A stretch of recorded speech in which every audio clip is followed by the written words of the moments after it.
let's just dive right in. For millions of us, the cost of healthcare in America is, well, it's a huge source of stress. You see it in the polls all the time. People are literally putting off going to the doctor because they're afraid of the bill.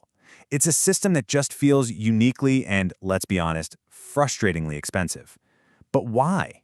What is it about the US system that makes it cost so much more than anywhere else? Today, we're going to open the case file on this multi-trillion-dollar mystery. First, let's just get a handle on the sheer scale of the problem.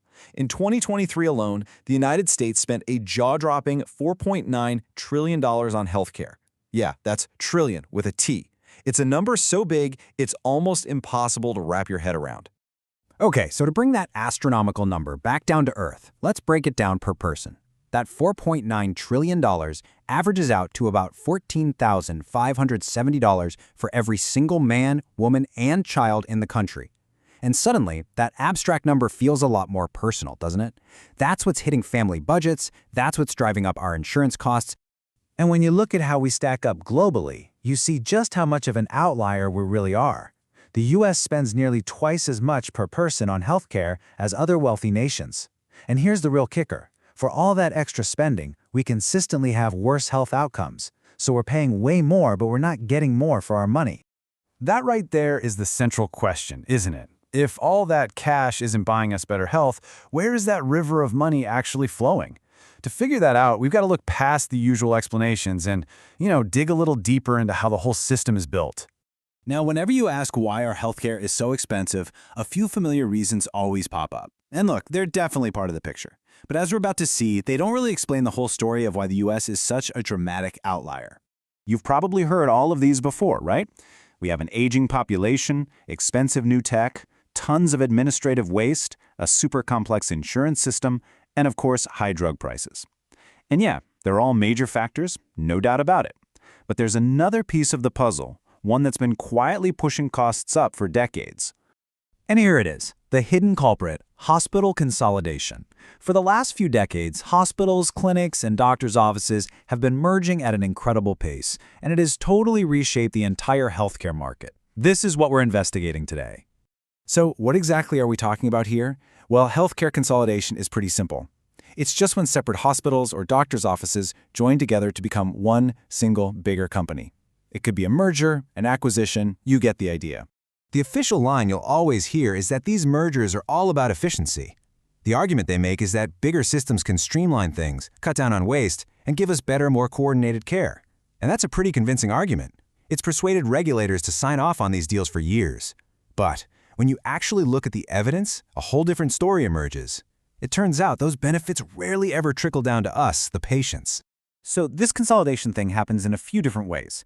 You've got your horizontal merger. That's a hospital buying another hospital. Then there's a vertical merger, where a hospital buys something different, like a doctor's practice. And then you have cross-market mergers, where some huge out-of-state system swoops in and buys up a local hospital. And all three of these are happening. A lot. Okay, so we've identified our main suspect. Now let's get into the motive and the method. How does a hospital merger actually end up costing you more money? The economics of it are surprisingly straightforward.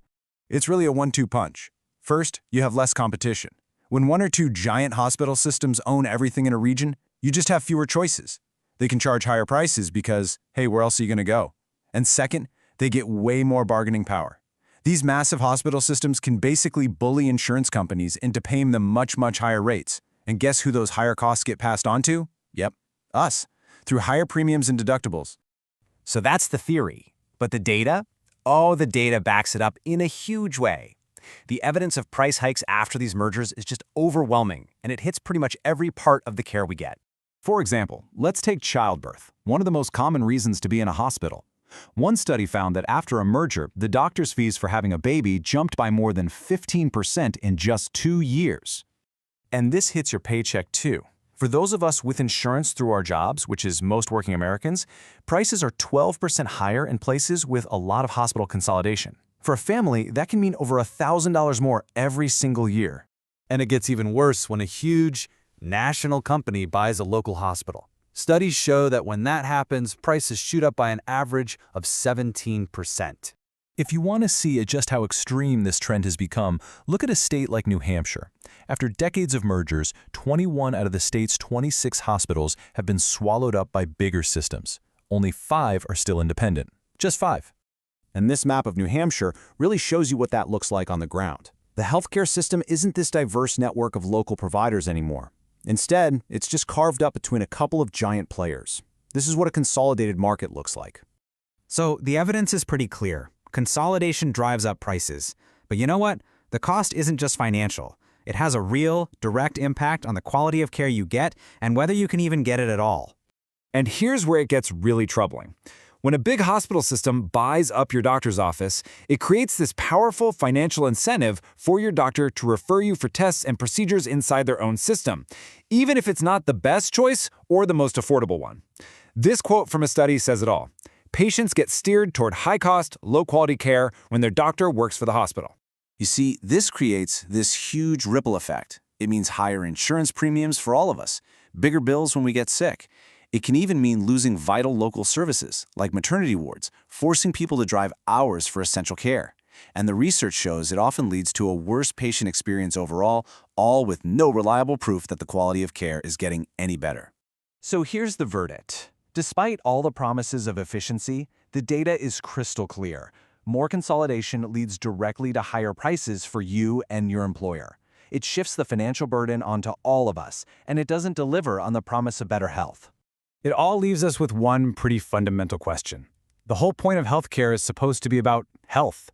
But when hospitals merge just to get bigger, and the main result is higher prices for patients and bigger profits for the system, you have to ask, who is this really making healthier?